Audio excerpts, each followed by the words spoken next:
Certificate বাণিজ্যে সংশ্লিষ্টতা পাওয়া গেলে বাংলাদেশ কারিগরি বোর্ডের চেয়ারম্যান মোহাম্মদ আলী আকবর খানকে জিজ্ঞাসাবাদ করবে ঢাকা মহানগর গোয়েন্দা পুলিশ।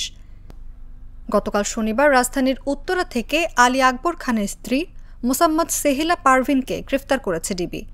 সেহেলার বিরুদ্ধে সার্টিফিকেট বাণিজ্যে সংশ্লিষ্টতা পাওয়া গেছে, মামলায় তাকে গ্রেফতার দেখানো হয়েছে।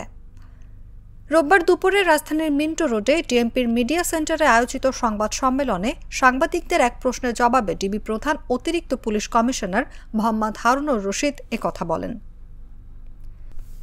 তিনি বলেন, এ ঘটনার সঙ্গে যারাই জড়িত থাক না কেন আমরা কাউকে ছাড় দেব না। এখন পর্যন্ত কাউকে ছাড় দিইনি। সার্টিফিকেট বাণিজ্য চক্রের সঙ্গে যত বড় রাঘব বোয়াল জড়িত থাকুক তাদের ছাড় দেয়া হবে না।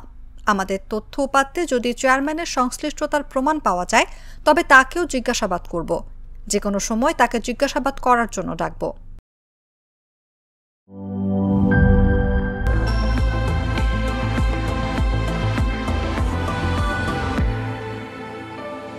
Harlan, be a show stealer.